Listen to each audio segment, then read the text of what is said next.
en podcast. La formación profesional y las prácticas en empresas. ¿Estamos realmente preparando a los trabajadores del futuro? Buenos días a todos y bienvenidos a un nuevo podcast de CEN Cádiz. Hoy vamos a hablar de un tema que afecta directamente al presente y al futuro de nuestras empresas, de nuestros jóvenes y en definitiva de nuestro mercado laboral. La formación profesional, las prácticas en empresa y la realidad que viven tanto empresarios como los alumnos y los trabajadores. Porque hay una sensación cada vez más extendida en muchos sectores. Cuesta encontrar personal preparado, cuesta conectar la formación con las necesidades reales de la empresa y muchas veces tanto empresarios como alumnos terminan frustrados con el sistema actual. Y hoy queremos abordar este punto desde un punto de vista muy cercano, muy real y sobre todo muy práctico. No vamos a hablar desde la teoría ni desde los despachos de la administración, sino desde la experiencia diaria de los que quienes directamente trabajan con empresas, con trabajadores y con la formación. Vamos a hablar de lo que funciona y de lo que no está funcionando. Hablaremos de la falta de motivación que muchas veces perciben las empresas, de la desconexión entre la formación y el trabajo real, de las dificultades que tienen las empresas para formar los alumnos, de los contratos de formación, de la burocracia y de la normativa jurídica que regula todo esto. Y además vamos a intentar hacerlo de una forma distendida, a través de tertulia, con grandes profesionales, porque precisamente lo que nos interesa es contrastar la experiencia diaria con la problemática que estamos sufriendo hoy en día. Y para ello, hoy contamos con tres grandes profesionales que conocen perfectamente esta realidad. Nos acompaña María José Rodríguez Rojas, abogada, titular del despacho Rojas Abogada, pues que aportará esa visión jurídica de la problemática que vamos a plantear hoy. También está con nosotros César Peña, asesor fiscal de Filasur Asesores, pues que conoce muy de cerca la situación de la empresa y de los trabajadores. Y además contamos con José Luis Montero, Pepe, empresario del sector de la automoción y propietario del taller de automoción Home, pues con una experiencia muy dilatada en la formación práctica y en la contratación Y bueno, pues tiene el placer de moderar este espacio Ignacio Montaldo, del bufete Montaldo Abogados. Así que si os parece, bueno, vamos a empezar entrando directamente pues, en una cuestión que seguramente muchos empresarios que nos van a escuchar pues, conocen perfectamente. La formación está desconectada de la realidad o dicho de otra manera, ¿conecta con las necesidades reales de las empresas? Porque muchos empresarios dicen que los alumnos no llegan bien formados o con una formación muy poco adaptada al puesto de trabajo que van a desempeñar. Que saben mucha teoría pero poca práctica. Pepe, tú en el taller, ¿existe realmente? Buenos días, Nacho. Yo lo voy a enfocar desde el punto de vista de oficios manuales, ¿vale? Mecánico, electricista, fontanero, construcción, ¿vale? Que es lo que más conozco y de lo que puedo hablar. La formación que tenemos hoy día está totalmente obsoleta a todos los niveles, tanto humanos, instalaciones, medios técnicos, obsoletos. Estamos más o menos con una formación, en lo que yo conozco, de los años 90, más o menos, ¿vale? Entonces, hoy día, cualquier chico que salga de una formación en un instituto llega al mundo laboral y lo siento mucho decirlo, pero yo creo que parten prácticamente desde cero. Desde cero. Por temas práctico-teóricos y por temas de incentivos. La gente va a desmotivar a la empresa, ¿vale? Es muy raro, o sea, aquí hay uno de cada 1000 que es la excepción que hace la regla. El resto, yo tengo bastante experiencia después de 39 años en este sector y veo que esto no funciona. Entonces, si tenemos un sistema que no funciona, hay que cambiarlo. Y lo sabemos, porque a nivel estatal tienen que escuchar a las empresas, que son las que realmente van a producir para el país. Y ojo, no solamente la empresa, para la sociedad en general. Voy a buscar un fontanero y te dice que es 2 meses para que vaya a tu casa. O un carpintero, o el del taller va un mes para la cita para el vehículo. Entonces es un problema que tiene la sociedad en general. Y pienso que todo esto es solucionable. Y un poquito más adelante hablaremos de las posibles soluciones que esto tiene. ¿Y tú crees que lo que se enseña hoy sirve realmente para trabajar mañana? Pues yo pienso que no. Yo pienso que un chico con 19 años o con 18 años ya viene con un poco de cultura general, porque está en la ESO o está en bachiller, esa base la tiene, pero luego a nivel práctico-teórico, pues por mucha formación que le den un instituto, vamos a partir de la base de que es que los medios humanos con los que cuentan los institutos no son suficientes. No son suficientes. De hecho, conozco a gente de mi gremio, que es un tema muy peculiar, de mi gremio con sus propios talleres, ¿vale? Que han cerrado el taller y se han ido a la formación. O sea, están dando clases en institutos de formación profesional. Entonces, los chavales que tengan la suerte de que ese profesor le dé clase son unos privilegiados, pero es cuestión de suerte que le toque ese profesor, porque esta gente sí sabe y van a salir más preparados. Pero es verdad que también hay otros muchos medios humanos que nunca han estado en un taller. Entonces, la teoría va muy bien, pero a nivel de práctica, cuando llega a la empresa, es prácticamente cero. Entonces, luego llega a la empresa y lo tiene que formar realmente es la empresa. Y yo creo que nuestra labor como empresa, entre comillas, no es esa. Una empresa lo que tiene que es producir para que el país funcione. Y luego tenemos otro sector, que es la formación, que tendría que funcionar bien para que luego estas personas entren en las empresas y las empresas funcionen. Entonces, cada uno tiene su cometido, ¿vale? Y el cometido de la formación, hoy día yo pienso que va mal, obsoleto.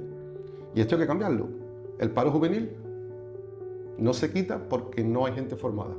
Sí, pues muchas veces vemos ese desequilibrio entre el alumno en práctica, porque como bien has dicho, la empresa tiene que producir, pero también tiene que enseñar. Y muchas veces el aprendizaje supera las horas de aprendizaje o de enseñanza, supera las horas de producción, pero para eso realmente, y tú lo has apuntado, ¿se escucha realmente a las empresas? O sea, ¿realmente el organismo público o el organismo que está ofreciendo ese alumno en formación está escuchando las necesidades de las empresas de cara a elegir correctamente dónde mandar a un alumno o qué formación previa necesita para que sea productiva esas prácticas? Para nada. Está muy separado. El ámbito académico y el ámbito productivo está muy separado. Nosotros desde la asesoría tenemos a diario prácticamente la queja del empresario de que no encuentra personal cualificado para desarrollar su trabajo. Es más, tenemos casos de cierres de negocio ante esa dificultad. Y eso es algo que evidentemente parte de una separación clara entre el ámbito académico y el ámbito empresarial. Y es que yo creo que las empresas deberían directamente participar en las labores de los cursos que se deben dar. Hablábamos antes con Pepe que si hay algún tipo de novedad en los vehículos y se requiere luego para un tipo de avería muy específica, que no haya un curso para formar profesionales en ese ámbito. Pues debería existir porque va a existir una demanda de mercado de esos servicios. Entonces ahí es donde está la separación.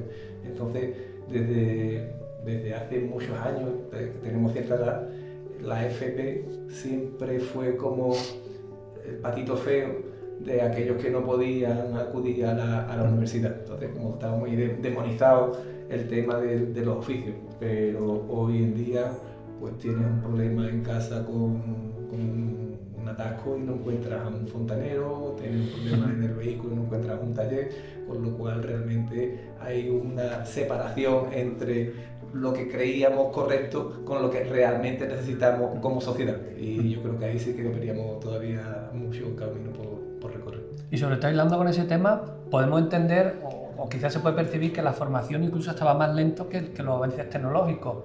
No sé si habéis tenido algún tipo de experiencia de que llega un alumno, en mi caso llega al despacho y no sabe manejar un paquete Office. Sí, partimos de que no viene con esa formación previa de ya hoy con las nuevas tecnologías y con todas las aplicaciones que saben usar. No sé hasta qué punto ese es un tema también importante a tener en cuenta. La formación no es lo suficientemente práctica y es verdad lo que comentabas, ¿no? Pues nosotros vivimos también la experiencia de las personas que vienen a hacer prácticas, con los convenios que tenemos con diferentes universidades. Y vemos eso, que no hay una adaptación, o sea, no hay una formación práctica, sí, teoría, unos más y otros menos. Existe una formación teórica, pero no existe una formación práctica de verdad, y eso quien lo da es la empresa. Y luego hay también una desconexión muy grande entre lo que se legisla, los planes de estudio, donde es verdad que no se está teniendo en cuenta a las empresas a la hora de confeccionar esos planes de estudio y ver, oye, qué materias deberíamos incluir en los diferentes ciclos formativos, o formación continua, o FP dual, lo que sea, o licenciatura, lo que sea. Y es que también los procedimientos para modificar eso legalmente son muy complicados, son muy farragosos y llevan mucho tiempo. Entonces, quizás habría que también reducir esos plazos para que fuera más fácil que la formación se adaptara al mercado laboral y a las necesidades de las empresas, que al final, como muy bien decía Pepe, es que las entidades formadoras están para una cosa, que es formar, y la empresa, su labor, aunque es verdad que tiene que formar a su personal y demás, pero su labor no es formar, la esencia de su negocio no es formar, la esencia de su negocio es desarrollar su actividad y que la empresa genere unos beneficios que de un modo u otro van a revertir también a la sociedad, ¿no? Yo creo que al final la empresa es la que se convierte en el auténtico centro de formación de alumnos, Sí, Hombre, claro, pero de trabajadores. Estamos Sí. hablando a nivel de gente joven, pero que realmente la formación continua existe en las empresas. Claro. En mi caso, pues están en cursos de modelos de vehículos bastante nuevos, que es última tecnología, y tú tienes que mandar al personal a esos cursos. O sea, Claro. 2 días en Sevilla, o 2 días en Madrid, o donde tenga que estar. Y esta Claro. formación continua sí la aplica a la empresa. Pero esto es un tema, una formación muy específica Sí. para que puedas desarrollar su labor. Y otra cosa es la formación de la gente joven para que te introduzca en el mundo laboral. Vale, ahí tenemos dos temas de formación. Pues ya que has sacado el tema, vamos a hablar de los jóvenes y sobre todo de la actitud o aptitud, con C o con P, que traen cuando vienen a hacer esas prácticas de formación, porque como decimos, muchas veces no solo se habla de la propia formación técnica que traen, sino también de cómo, con la energía, ¿no?, que llegan a la empresa a realizar esas prácticas, las expectativas que traen, y yo quiero entender que siempre con la inquietud, incluso con la ilusión del día de mañana, si has elegido una empresa concreta para realizar las prácticas, pues igual quedarte a trabajar en esa empresa. Porque es cierto que cada vez escuchamos más, y yo me uno al grupo de los empresarios que decimos que es que vienen con pocas ganas, vienen con poca energía de hacer prácticas. Hay algo que no les motiva, no sabemos el qué, y es algo que tendremos que trabajar también en ello. Pero realmente, y tú, César, que trabajas con mucha empresa como asesor, ¿eso se percibe? O sea, ¿realmente hay esa sensación? El caso nuestro en la asesoría, ahora mismo somos 14 en la asesoría, 2 personas, 2 compañeros de trabajo vinieron a través de la práctica y los convenios que tenemos suscritos tanto con institutos y formación como con la universidad, con la UCA. Y las 2 personas que estaban con nosotros, prácticamente desde el primer día supimos que podían hacer carrera con nosotros, desde el primer día, porque es verdad que venían con una ilusión y con una iniciativa que no se ve en el 90 y tantos % de los otros casos. Pero claro, en los otros casos a ver qué dicen ellos, y tan pocas ganas tienen los alumnos de poder quedarse como una oportunidad de trabajo, y es que seguramente no lo ven como una oportunidad de trabajo. Llegan allí como una obligación académica y sin apostar que ese puede ser su futuro. Entonces no le ven una recompensa a corto plazo y por tanto pues eso los desmotiva. En general es así. Como tú dices, existe siempre la excepción, que afortunadamente existe y nos aprovechamos de ella porque son gente de mucha valía, pero yo creo que en el fondo lo que hay es un problema de que el alumnado, cuando hace las prácticas, no se le enseña a que va a un sitio donde pueda desarrollar una carrera. Y desde esa perspectiva todo se cae. No hay una remuneración tampoco, cosa que creo que debería en un momento determinado poder incentivar también al alumnado.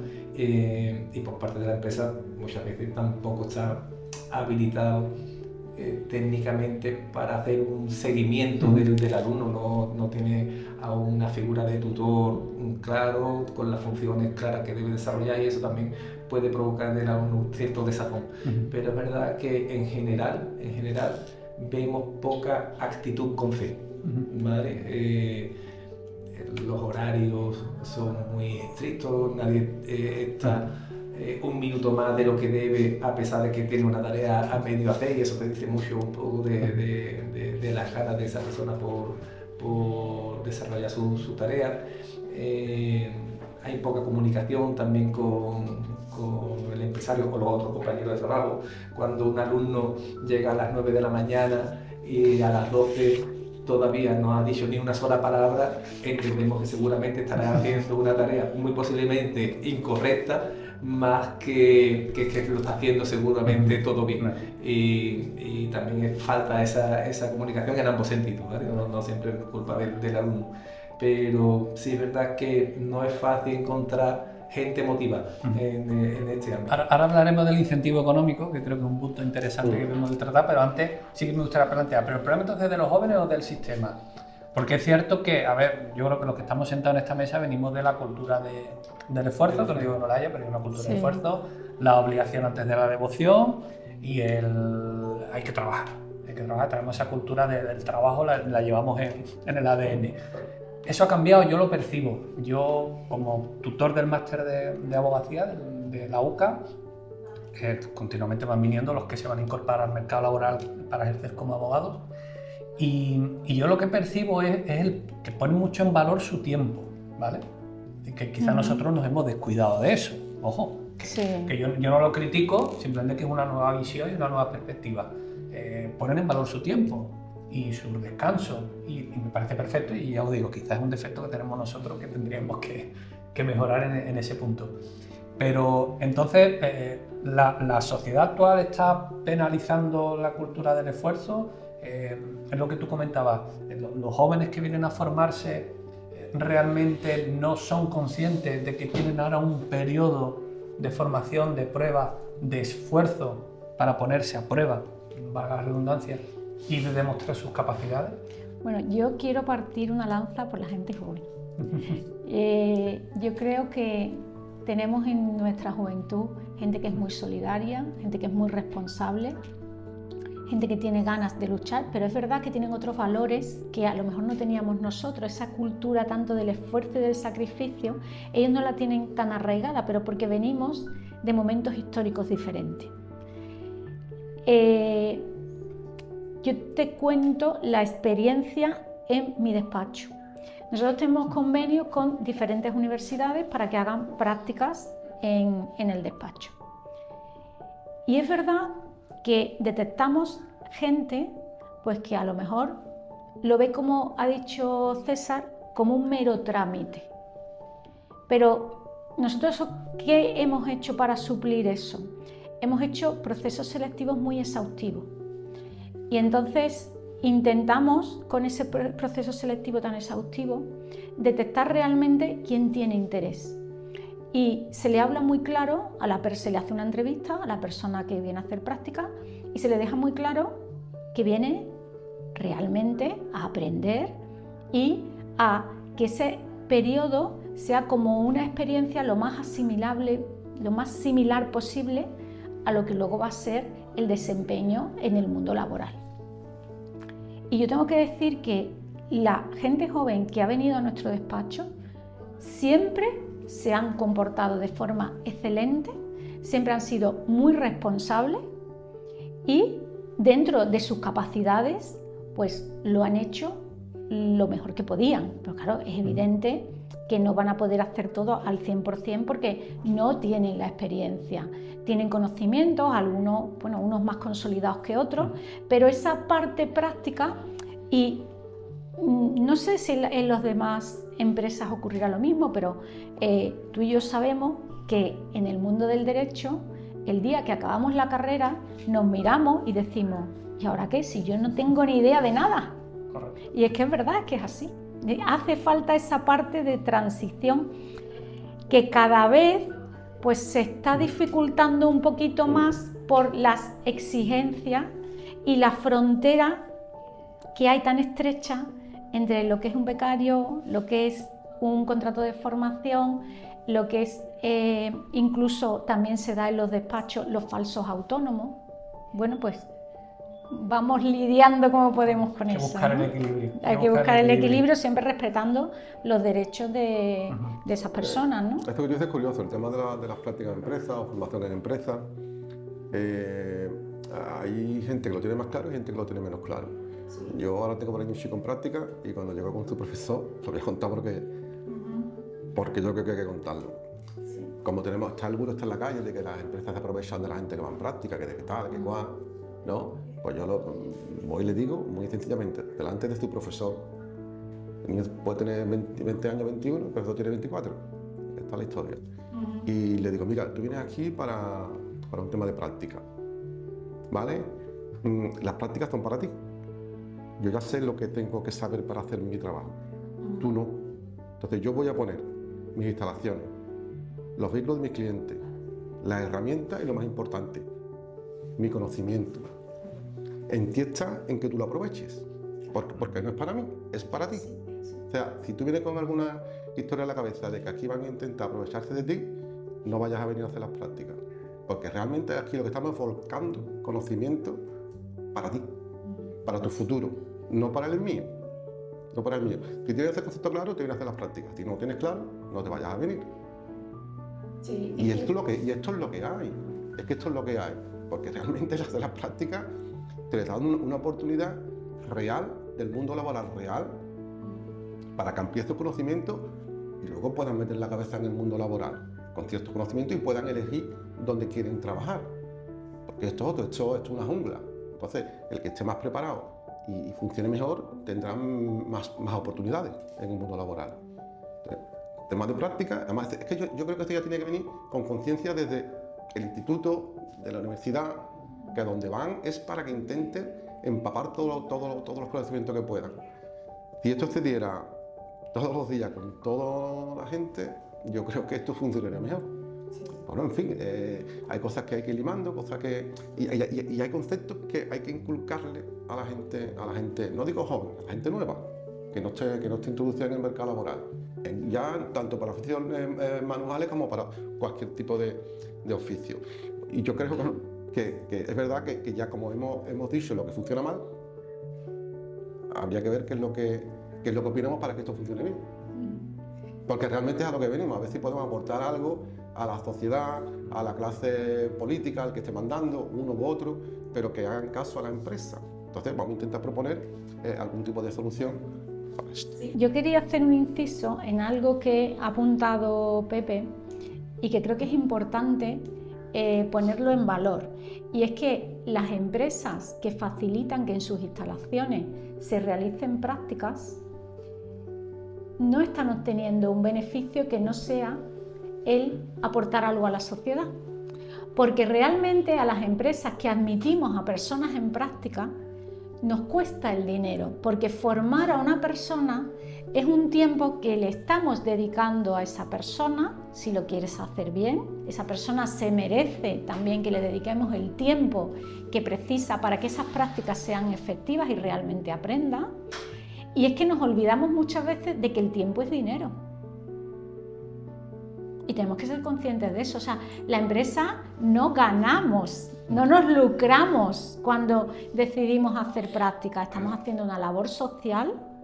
A veces es una forma, como ha apuntado César, de hacer una selección de, oye, pues esta persona se puede quedar en la empresa a trabajar, la he probado durante las prácticas y creo que encaja con los valores, con lo que yo, con el perfil que pido para que una persona se incorpore a mi empresa, ¿no?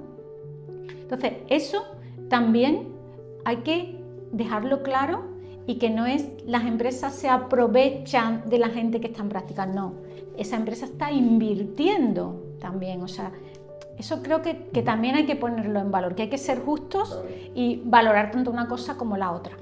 Porque ahí estamos analizando la figura del alumno en formación. Claro. Pero ¿qué pasa con el formador? Claro. También el alumno, nosotros pedimos tener suerte con el alumno o el trabajador en formación que viene a nuestra empresa, pero es que quizá ellos también tienen que tener suerte en dar con un buen formador. Exacto. Y ahí quizá la vocación entra en juego, ahí quizás la falta de motivación económica también entra en juego, porque evidentemente yo soy partidario de que bueno, primero que a la empresa no le cueste dinero tener un alumno en práctica, que en determinados ámbitos, en determinadas ocasiones ha ocurrido, ¿vale? Por lo menos no te cueste el dinero.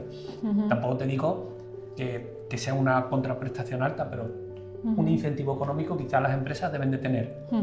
Que también hay que casarlo un poco y conjugarlo con... Nacho, pero tampoco hay que decirlo con la boca pequeña. Ahí los institutos de formación le cobran a los padres de los alumnos un pastizal por hacer un grado medio, ¿vale? O un grado superior. Y cuando llegan a la empresa no saben actuar en una empresa real, ¿vale? Y están cobrando un pastizal en los institutos. Y luego no contemos lo que cuesta mantenerle al gobierno un instituto de formación profesional o de grado medio o de grado superior. Instalaciones, medios humanos, sueldos, mantener herramientas y luego tener, por ejemplo, en el caso del automóvil, tener motores de arranque, alternadores, testes de diagnóstico, que son carísimos. O sea, ¿cuánto le cuesta eso a la administración para que luego nos sirva? Correcto. ¿Y cuánta gente? Claro, ¿y cuánta gente? Bueno, ¿cuántas empresas? Igual los institutos privados me ponen a parir, pero es que lo cierto es que cuestan muy caros, y luego llegan a la empresa que es la que realmente forma a la persona y la introduce en el mundo laboral, no ve ni un duro. O sea, ya lejos de que nos cueste el dinero, no nos pagan, formamos a la gente, o sea, todo recae sobre la empresa, ¿vale?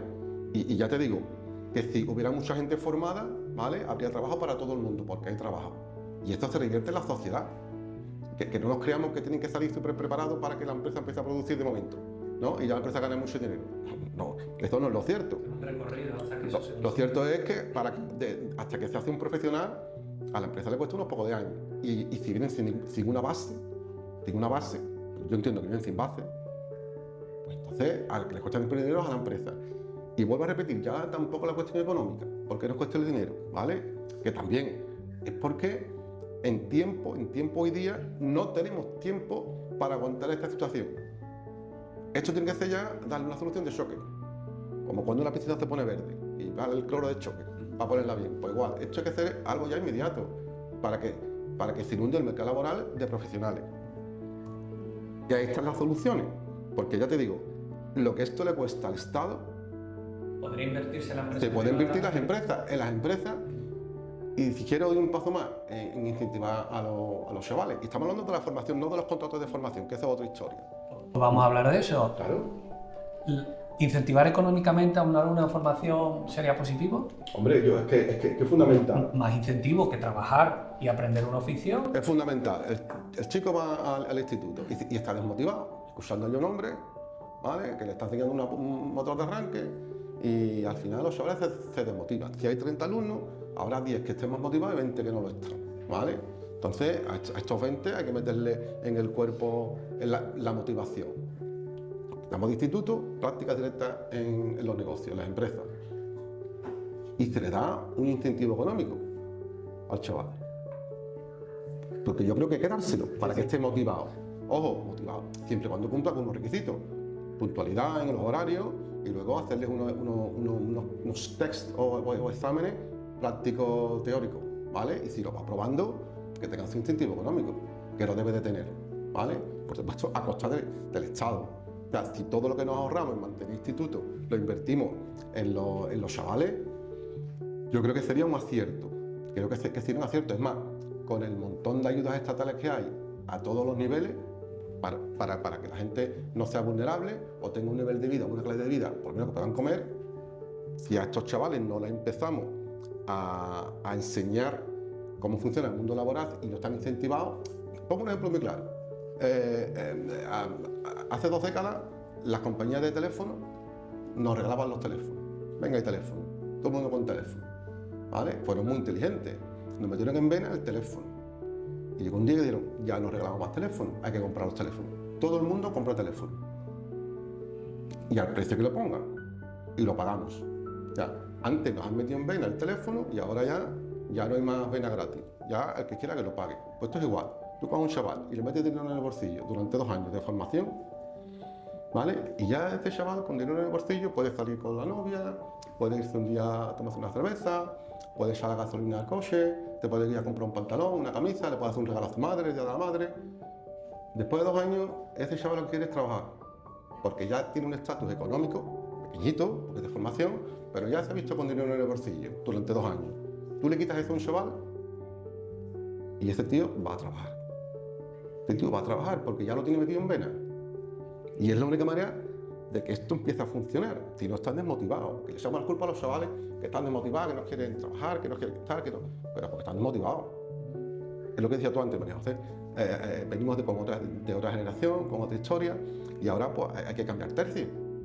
Y lo que de antes ahora no funciona, hay que buscar cosas que funcionen. Y yo creo que a nivel estatal o de entidades públicas, lo que yo digo de incentivar a esta gente, yo creo que es positivo. Yo creo que es positivo. La recompensa. Para el tema de la formación, ahora hablaremos también de los contratos de formación. Bueno, incluso yo quería extenderlo, no solamente a la gente joven, para que aprenda. Hay mucha gente mayor, de 40, 45, incluso de más, que vive del subsidio, ¿vale? Pero hay muchos de ellos que yo creo que quieren hacer algo más, pero tampoco se les da la oportunidad. Son ya desechos. Claro. El que queda en el paro con 50 años Pues no tiene un debería, problema. porque a lo mejor, mira, a lo mejor tú coges un tío que esté cobrando un subsidio y dices, no, pues te vamos a dar la oportunidad de meterte en práctica en un taller de carpintería para que seas carpintero. Y a lo mejor de 100 hay 2 que quieren. Pues lo incluimos en el mundo laboral, que puedan cotizar, que aporten a la sociedad con impuestos, ¿vale? Y habrá 80 que no. Y 10 que sí. Pues habrá que aprovechar a esos 10. Es más, eso sirve como termómetro para el Estado, para ver dentro del mundo del subsidio, ¿vale? A ver quién tiene ganas y quién no tiene ganas, que también es importante. O sea, ya es que lo hemos dado por desecho, y yo creo que no habría que desecharlo, porque te habrá un subsidio, te puede aumentar un poco el subsidio y que vaya en práctica a una empresa, voluntario, el que quiera, ¿vale? Yo creo que hay muchas cosas que te pueden hacer que sería bueno para el país y en definitiva, si es bueno para la empresa, es bueno para el país. Yo creo que el incentivo es fundamental, la recompensa visible es fundamental para que la gente se esfuerce, pero ya no solo al alumno, sino que cierta recompensa a la empresa también incentivaría a las empresas a dentro de su estructura tener una línea de formación que fuera útil tanto al empresario y para la propia empresa. Por supuesto. El contrato de formación es caro. El contrato de formación, si luego hablamos de él, es caro y es peligroso.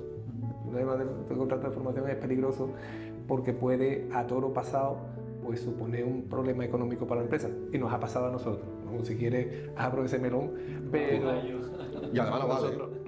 nosotros Y además no vale. en un momento de expansión buscamos a una persona para que hiciera las labores de comercial. Bueno, pues acercarse a puerta fría a ciertos polígonos, a ver cómo estaba la relación entre los empresarios y sus asesores, que a veces pues no están contentos, pero por comodidad no suelen dar el paso. Buscábamos a alguien que tuviera ciertos conocimientos de nuestro ámbito para que pudiera trabajar mejor esa parte comercial. Y contratamos a una chica para esas labores. Era una chica menor de 30, cumplía todos los requisitos porque ella, aunque había estudiado económica, no tenía ni idea de lo que es puramente comercial desde el punto de vista de la puerta fría, enfrentarse al cliente, y estuvo trabajando con nosotros y luego ya se quedó con nosotros. Al cabo de los años, pues nos vino un requerimiento de la Seguridad Social donde nos pedían los 2 años de seguros sociales bonificados, pues que lo pagásemos con recargo y sanciones, porque ella en su nivel académico tenía una asignatura que era marketing, pero marketing desde el punto de vista genérico de planes de marketing. Decía que el tema que había hecho de comercial de calle se podía incluir dentro del ámbito concepto marketing. No tiene nada que ver, igual que un arquitecto no tiene por qué saber poner un ladrillo, pues esto es exactamente lo mismo. Una cosa es un plan de marketing, otra es enfrentarse al día a día, a ir a un taller, a hablar con... Pues tuvimos que pagar 2 años de seguros sociales con efectos retroactivos. Por lo cual, no es fácil para un empresario el tener la seguridad de que cuando accede a un tipo de contrato está absolutamente seguro cuáles son las reglas del juego, y eso también es algo que debería ser mucho más objetivo. Y por lo menos dar facilidades a la empresa, o por lo menos no penalizarla ni castigarla por apostar por la formación, porque a nosotros en nuestro gremio, a ver, el pasante de toda la vida, si conseguías en su época entrar en un buen despacho, te dabas con un canto en los dientes. De hecho, antiguamente se pagaba los despachos, la familia pagaba el despacho para que su hijo, su hija pudiera hacer las prácticas como abogado y encontrar esa formación. Y es cierto, bueno, pues que al final tú llamabas a la puerta y te decían, sí, sí, pasa, siéntate y aprende. Y te convertías en la sombra del abogado, que era lo que tú necesitabas, ¿vale? Ese aprendizaje directo. Hoy por hoy, y yo cuento mi ejemplo como tutor del máster de abogacía, hay un problema que yo ya lo tengo comunicado y no me importa volver a hacerlo ahora en público, y es que los alumnos en el segundo año del máster de abogacía, las prácticas en despacho las inician en septiembre, de septiembre a diciembre, y ya de enero a junio, que tienen el examen, no tienen prácticas. Se queda un vacío, son 5 meses para prepararse el examen, que es un examen que se pueden preparar sin ningún tipo de dificultad, pero se quedan 5 meses sin vacío en práctica.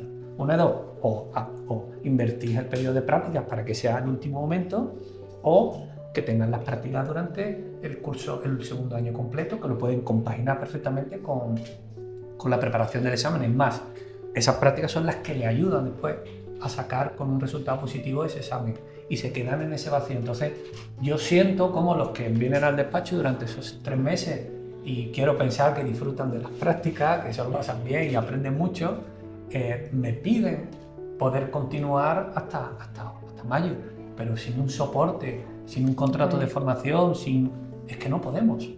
Es que no podemos. No podemos, no nos podemos arriesgar. No se puede, pero es que, ¿verdad? Es que si hacemos una continuidad entre la formación en talleres y los contratos de formación, pues ahorraríamos hasta 2 años de tiempo a un chaval. Porque en vez de hacer la formación en un instituto, que la haga en la empresa, ¿vale? Y luego ya no tenemos que hacer un contrato de formación, porque un contrato de formación hoy día, primero, le cuesta dinero a la empresa. Sí, te ayudan con el tema de los seguros sociales, pero eso no es significativo. Pero es que además le mandan una cantidad de cursos online que no valen para nada. Yo lo digo claramente, no valen para nada, ni para la cultura general, no valen para nada. Esa empresa que da esos cursos online te lo está llevando calentito porque cobra, y la empresa no cobra nada por formar a esa persona, ¿vale? En un contrato de formación me refiero. Al contrario, hay que pagarle una nómina. Entonces tú... Y a la academia, que también lo pagan. Claro, es que se te queda una cara de tonto. O sea, el de la academia cobrando para hacer cursos online. Mínima instalación, mínimo personal, un temario que ya está hecho para todo el mundo igual, y resulta que cobra. Y nosotros en las empresas, pues no, nos cuesta el dinero, ¿vale? O sea, hay que pagarle una nómina. O sea, absurdo. Y eso de los cursos online aburre a cualquiera. Los chavales están desesperados porque no los quieren hacer, porque es que se aburre a cualquiera. Aburrido. No le buscan la punta a veces cómo le puede servir para luego ponerse en el mercado laboral. Imposible. Y no te digo nada, ¿vale? Con el tema de extranjeros que no sean de habla hispana, ¿vale? Cuando tienes que hacer formación, que hay muchos, y yo lo he tenido. Un chico de Senegal. Este hombre hablaba lo mínimo, entendía también lo mínimo, y escribía, y no sabía escribir español, ¿vale? Bueno, pues contratos de formación, pagándole una nómina de formación y haciendo los cursos de formación. Estaba desesperado porque no entendía ni hablado, ni leído, ni nada, ¿vale? Hacer hablar con la escuela de formación, mire usted que chavales senegalés, o se lo dais en francés, que algo de francés sí entendía, o hay que buscarle una solución. Pero la solución no puede pasar porque yo me ponga a hacer el curso con él. Yo hago ya mi trabajo, que es formarlo en práctica y darle un sueldo, que es lo que me exige la ley. Y a usted, lo que le exige la ley es que lo forme, ¿vale? Teóricamente. Porque eso es la vida. Pues no hubo solución. Estaba con un traductor allí, hacía lo que podía, ¿vale? Y encima en tiempo y forma. No te podía pasar, no se podía extender los tiempos. Yo creo que un poco caótico e inútil. Una solución sería esa, no vale. Que realmente que hubiera un organismo intermedio entre la empresa y el alumno que realmente hiciera ese trabajo efectivo de campo, de no solo saber en qué empresa encajaría mejor ese alumno en concreto y viceversa, sino que además un periodo previo de formación mínima para que la adaptación a la empresa sea lo más rápido posible y que el empresario no empiece de cero, porque es que al final el empresario acaba soportando la formación completa del alumno y eso evidentemente hablamos como una auténtica aula práctica en la empresa. Que todavía, que es que no, pero todavía se podría admitir que formar a la gente que nos costará el dinero. Todavía se podría admitir, pero lo que no admito es que haya otra gente lucrándose en el concepto de formación, porque no es cierto. Porque no es cierto. Entonces, vamos a emplear que hay grandes cantidades de dinero, ¿vale?, que se están desviando para el tema de la formación, que estamos viendo de que no funciona. Tenemos un montón de paro juvenil y esto no funciona. Porque no están incentivados, porque no son profesionales en nada y fundamentalmente, tal y como están ahora mismo, que están en su zona de confort, sus amistades del instituto, papá y mamá, su familia, con lo bonito que es un entorno laboral. Un entorno laboral es fundamental, se hacen un montón de amigos de verdad. Yo qué sé, en el taller pues ya crean otra relación, otro vínculo, con gente que no son de tu círculo y abren los ojos al mundo, al mundo real. Y hay otras empresas cerca de donde estamos, hay otra empresa y se juntan unos con otros y la verdad que al final se forman laboralmente y es que el trabajo ayuda a crear tu propia identidad y a generar esa responsabilidad. Y sobre eso quería preguntarte, César, realmente qué ayudas, ya no hablamos de una ayuda directa económica a la empresa, pero perfectamente la administración, ¿cómo podría incentivar a una empresa para tener un alumno a través de deducciones fiscales?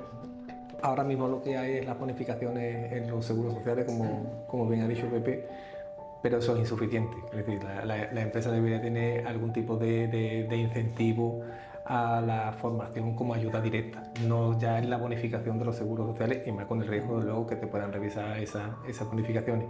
Y es verdad que los sueldos a pagar en los contratos de formación o los contratos de práctica no son exactamente los mismos que los que se cobra por la misma categoría alguien que no está en formación. Son contratos con un sueldo un tanto reducido porque son gente que en principio no aporta a la empresa la misma productividad que puede aportar un tercero, pero es insuficiente. Además es insuficiente porque además existen muchas limitaciones luego en los contratos que podrían llegar a ser un poco absurdas. Es verdad que un contrato de formación, por su idiosincrasia, necesita de que el alumno esté con alguien para que le transmita conocimiento. Claro.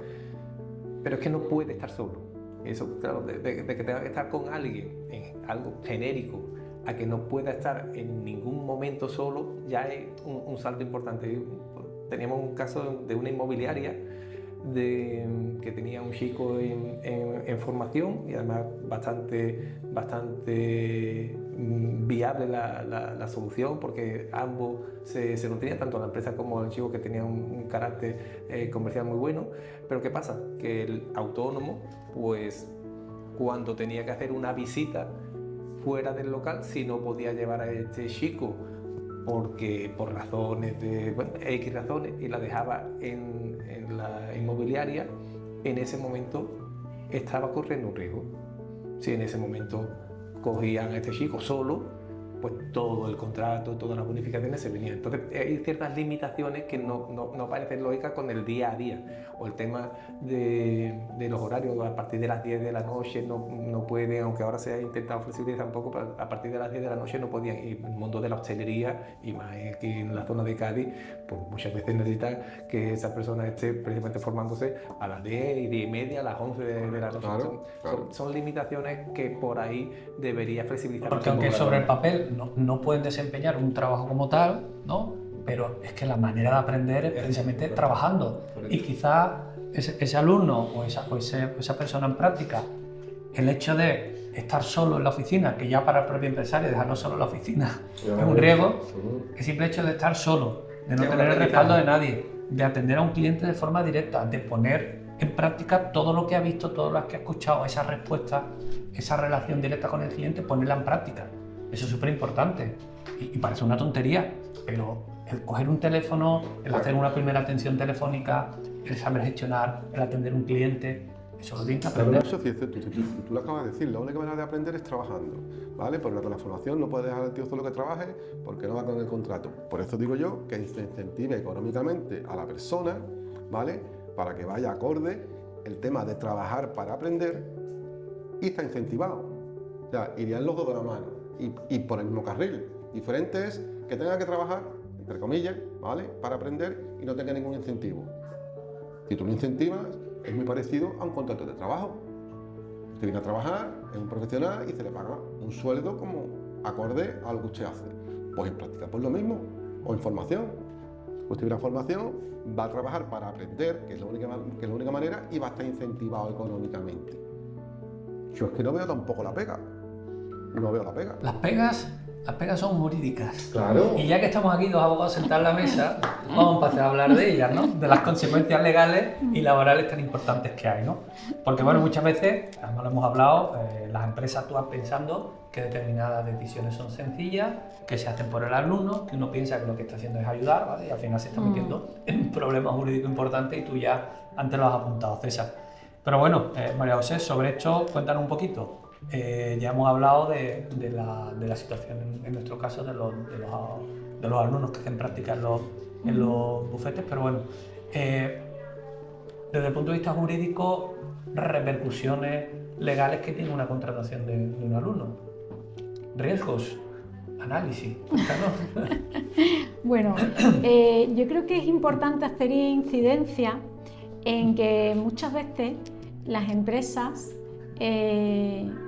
piden una permanencia asociada a que se le da una formación al trabajador y se le reclama el coste o una indemnización a la empresa por ese coste que la empresa ha asumido en formación. Y esto algunas veces no se hace bien, y cuando no se hace bien, esas cláusulas son nulas, ¿vale? Con lo cual la empresa no puede repercutir ese coste. Entonces, para hacer esto bien, pues sí, hay que incluir una cláusula en el contrato que se llaman cláusulas de permanencia, donde si, por ejemplo, la empresa ha invertido 30.000 euros en un máster para un trabajador, para una formación específica necesaria para un determinado puesto, que no sea genérica, sino que sea específica para un determinado trabajo que va a desarrollar a partir de ahora, o para un puesto nuevo para el cual quiero que desempeñe a partir de este momento, pues sí que puedo repercutir el coste, porque si yo me gasto 30.000 euros como empresario y a los 2 días el trabajador me dice me voy con mi formación ya hecha, pues claro, eso es un perjuicio tremendo para la empresa, ¿no?, que ha invertido en la formación de ese trabajador. Pero esas cláusulas de permanencia no pueden ser de más de 2 años, tiene que ser una cosa proporcional, porque si esta persona se me va el último día del plazo, no le puedo cobrar lo mismo que el primer día, o sea, tiene que ir en proporción a los días, a ese periodo que yo he dicho. Esas cláusulas tienen que quedar también por escrito, ¿vale? No pueden ser verbales, eso tiene que quedar por escrito. Y como decimos, pues tiene que ser una cosa proporcional y no puede ser una indemnización superior a lo que la empresa ha invertido, ¿vale? O sea, como mucho tiene que ser lo que la empresa ha invertido en esa formación. No sé si con eso... Sí, sí, porque eso era una de las cuestiones que a mí me planteaba la duda. ¿Se puede pactar realmente? Bueno, pues por concluir este bloque jurídico, quizás también sería importante, antes de concluir, el que nos explique, César, la diferencia entre un contrato de formación y un contrato de práctica, que parece que es lo mismo, pero tiene sus diferencias. Sí, bueno, la diferencia fundamental es que el contrato en formación es para aquellas personas, aquellos alumnos que se están formando en ese momento, ¿vale? Es parte intrínseca de la formación, la parte práctica de la formación.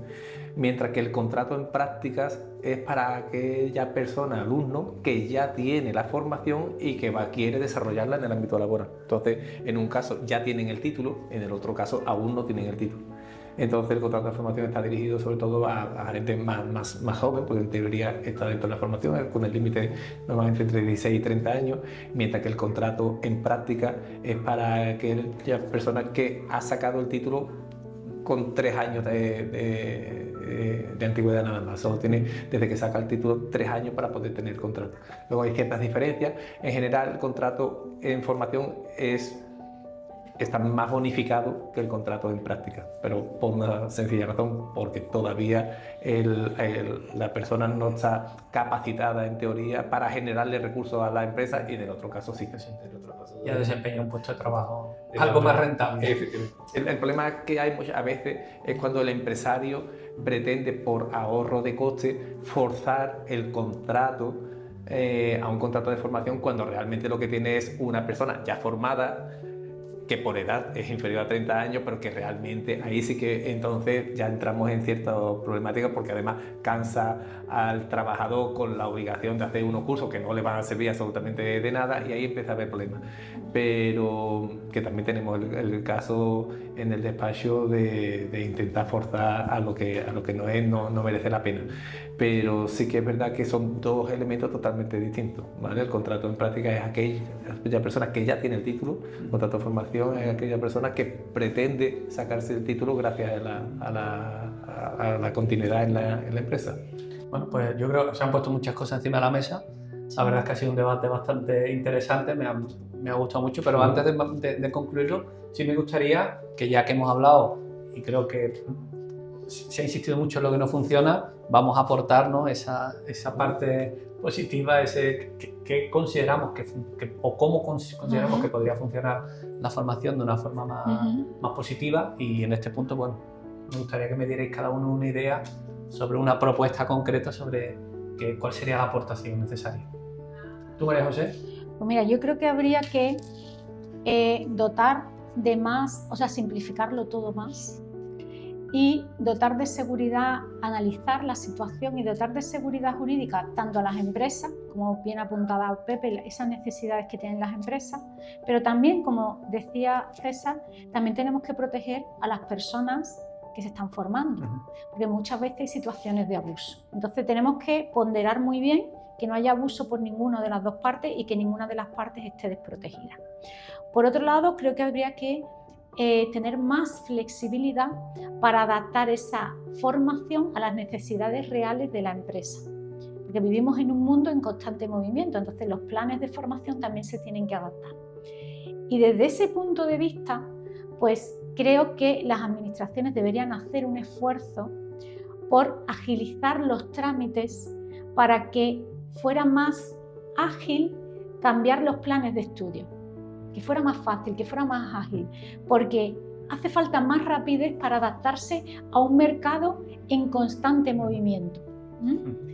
Y yo también considero importante que volvamos a poner en valor la figura del aprendiz, con garantías, por supuesto, pero que se ponga en valor esa figura, porque creo que es muy importante.